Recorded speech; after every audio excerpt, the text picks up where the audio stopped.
झारखंड के लोकप्रिय नेत्री, कांग्रेस पार्टी के राष्ट्रीय सचिव, इसके आगे कभी पूर्व नहीं लगना चाहिए। मैं इन्हें विधायक मानता हूं और निश्चित तौर पर विधायक रहेंगी। सुश्री अम्बा प्रसाद जी यहाँ पे हमारे साथ कांग्रेस पार्टी के सचिव हमारे सनी जी, जिला के जिलाध्यक्ष, कांग्रेस कमेटी के तमाम हमारे सभी साथियों, यहाँ पे आए कांग्रेस के एक जाबाज कार्यकर्ता और पत्रकार बंधुओं, सबसे पहले तो मैं आप सबको नए साल की ढेर सारी मुबारकबाद देता हूँ, बधाई देता हूँ, शुभकामनाएं देता हूँ। लेकिन यहाँ जो कार्यकर्ता मैं उनसे कहना चाहता हूँ, आप लोगों ने एक रत्न को खोने का काम किया। सुश्री अम्बा प्रसाद, आप लोगों ने मंत्री खोया है, याद रखिए। हमेशा मैंने देखा है इनको सदन से लेकर सड़क तक लगातार आपकी आवाज बन के उभरती है। एनटीपीसी में जिस तरह से शोषण हो रहा है हमारे लोगों का, जो जमींदाता है उनका शोषण हो रहा है, जिनको मालिक होना चाहिए वो मालिक नहीं है, बल्कि एनटीपीसी मालिक बन बैठा है। इसकी लड़ाई अम्बा जी लड़ती थी और अभी कैबिनेट में ही मैंने इनको देखा कि वही लड़ाई लेकर चले आई। मैं यकीन दिलाता हूं यहाँ के तमाम कांग्रेस के कार्यकर्ताओं को, गठबंधन के कार्यकर्ताओं को,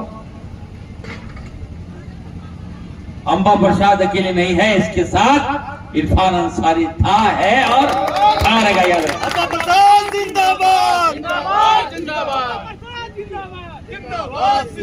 एकदम कभी ये ना समझे कि हम चुनाव लूज किए हैं। जहां बुलाएगी अम्बा जी, जिस गांव में बुलाएगी, जिस पंचायत में बुलाएगी, जिस प्रखंड में बुलाएगी, इरफान अंसारी वहां आएगा, मैं विश्वास दिलाता हूं। हमारी सरकार करप्शन मुक्त सरकार है, याद रखिए। हम लोग भ्रष्टाचार हम बर्दाश्त नहीं करते हैं। ईमानदारी का नाम इरफान अंसारी है। आज आप देखिए, आदरणीय राहुल गांधी जी ने और हेमंत सोरेन जी ने मुझे बहुत बड़ी जवाबदेही दी है। मैं ग्रामीण विकास का मंत्री था पहले, 4 महीना मुझे मौका मिला, मैंने सबका काम किया और खास करके आपके पूर्व विधायक अम्बा जी का काम किया। इतना सड़क मैंने इनको दिया, इतना पुल दिया, अब तो हमको अफसोस हो रहा है क्यों दिए इनको। यहां तक कि जो गोचर जमीन है उस पर रोड बनवाने के लिए प्रस्ताव लेके आई थी, वो भी हमने संशोधन कर दिया। इतना काम ये किए। ग्रामीण विकास विभाग में मैंने काम किया और राज्य में एक पहचान मैंने दिया कि नहीं, ये विभाग को लोग जान गया कि नहीं, ग्रामीण विकास विभाग भी कुछ चीज है। लेकिन चलिए, हमारे राहुल गांधी जी ने और हेमंत सोरेन जी को लगा कि नहीं, स्वास्थ्य की व्यवस्था, स्वास्थ्य विभाग को ठीक करना है। इसके तहत मुझे स्वास्थ्य विभाग की जवाबदेही दी गई है। फूड और आपदा विभाग की भी मुझे जवाबदेही दी गई है। मैं कहना चाहता हूं, स्वास्थ्य व्यवस्था को मैं सुधार दूंगा, याद रखिए। एकदम इलाज, आए दिन फोन आता है, आपके यहां से ही फोन आता है। अभी अम्बा जी 2 दिन पहले एक मरीज का डेथ हो गया था, एम्बुलेंस के बारे में बोल रही थी, मैंने एम्बुलेंस करवाया। तो निश्चित तौर पर ये जो लैप्सेस है इसको मैं ठीक करूंगा, स्वास्थ्य व्यवस्था को और अच्छा करूंगा। हमारे यहाँ अभी हमारे बड़े भाई योगेंद्र जी ने बता रहे थे कि लोगों को बहुत उम्मीद है हमसे, तो निश्चित तौर पर राज्य में आप याद रखिएगा, बहुत जल्द बजट में हम लेने जा रहे हैं। यहाँ की जनता को मैं दवाई मुफ्त में दूंगा, खून जांच मुफ्त में दूंगा, एक्सरे उसका भी जांच मुफ्त में होगा। और सबसे बड़ी बात यह है, जो हमारी प्रेग्नेंट महिलाएं हैं, गर्भवती महिलाएं हैं, उनका अल्ट्रासाउंड भी हम मुफ्त करने जा रहे हैं। आप लोगों को लाभ मिलेगा और जो भी कहिएगा, जैसा कहिएगा हम देंगे। अभी आप देखिएगा, खाद्य एवं आपूर्ति में मैंने 2G मशीन था, इतना स्लो मशीन था, हमको समझ में नहीं आ रहा कि हमारे लोगों को आज अनाज मिल रहा है कि नहीं मिल रहा है। 3-3 महीना 4-4 महीना पेंडिंग था। मेरे मंत्री बनने के बाद आप देखिएगा 2G नहीं बल्कि अब 4G के साथ हम लोग काम करेंगे। बहुत जल्दी 4G मशीन हम लेने जा रहे हैं, ऑर्डर दे दिए। पूरा झारखंड को हम हाईटेक करेंगे और जो भी काम आप लोग को हो, आप लोग एकदम बेहिचक हमारे पास आइए। यहाँ हमें तो योगेंद्र जी के साथ काम करने का मौका नहीं मिला, लेकिन इनकी पत्नी जो है हमारी भाभी, उनके साथ काम करने का मौका मिला। उसके बाद उनकी बेटी के साथ काम करने का मौका मिला। हमें लगा कि इसके बाद कहीं तीसरा बेटी ना आ जाए, लेकिन चलिए हैट्रिक हुआ है और अगली बार भी हम लोग जीतेंगे, अच्छा काम करेंगे। मैं अपनी ओर से आप सबको फिर से नव वर्ष की ढेर सारी बधाई देता हूँ, शुभकामनाएं देता हूँ। और अम्बा जी को कहूँगा इसी तरह से वनभोज का आयोजन करते रहो, कार्यकर्ताओं को इस तरह से खाना खिलाते रहो और हम लोग को भी खिलाते रहो, ताकि हम लोग किया है। आप सबका बहुत बहुत धन्यवाद। जय हिंद, जोहार।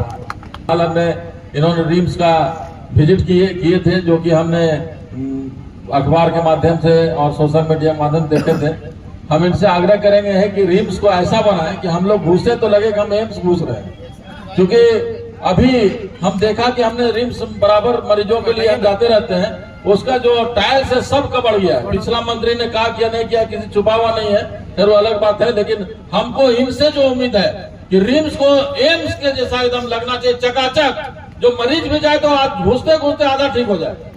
हम चाहते हैं कि इस तरह से हो। और आपका जो विजन है और आपका जो लक्ष्य है और आपका जो सोच है, क्योंकि आप एक खुद डॉक्टर है, इस चलते मरीजों का दर्द समझ सकते हैं कि मरीज डॉक्टर के पास पहुंचते पहुंचते उसका आधा बीमारी दूर होता है। उसी तरह से रिम्स जाते जाते हमको लगे कि मतलब मरीज ठीक हो गया, इस तरह से आप बनाए। मैं यही चाहता हूँ और मुझे पूरा उम्मीद है कि आप जिस तरह से संज्ञान में लेकर के हर काम को अंजाम देते हैं, निश्चित रूप से रिम्स का भी कायाकल्प होगा।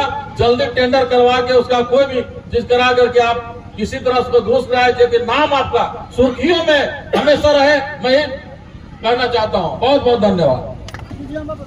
मैं हमारे माननीय मंत्री, हमारे तेज तर्रार जुझारू, हमारे झारखंड के नेता, हमारे कांग्रेस पार्टी के तेज तर्रार सिपाही, हमारे इरफान अंसारी जी, जिनके साथ हमेशा एक पारिवारिक सा हमेशा एक अनुभूति हुआ है। जब भी गए इनके घर में अधिकार की तरह इनसे काम लिए हैं।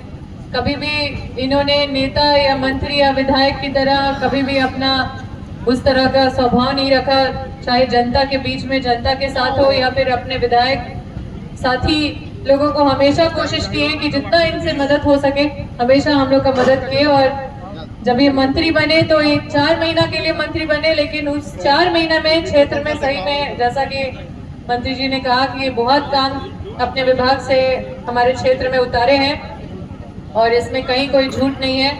और आगे भी हम लोग सब उम्मीद करते हैं, क्योंकि हमारा उम्मीद आप सबका उम्मीद इनसे है और ये हमेशा बना रहेगा और उसको हमेशा मंत्री जी बनाए रखेंगे और इसी तरह से हम लोग के क्षेत्र में आते जाते रहे और हमारे कार्यकर्ताओं का, हमारे क्षेत्र की जनता का मनोबल को मजबूत बनाए रखे, यही विश्वास के साथ। और आपको तहे दिल से धन्यवाद देते हैं। बहुत कीमती समय आप निकाल के इस क्षेत्र में आए, हमारे कार्यकर्ताओं का मनोबल बढ़ाएं। बहुत बहुत धन्यवाद और इसी तरह से आप आगे बढ़ते रहें, यही शुभकामनाओं के साथ अपनी वाणी को विराम करते हैं। धन्यवाद।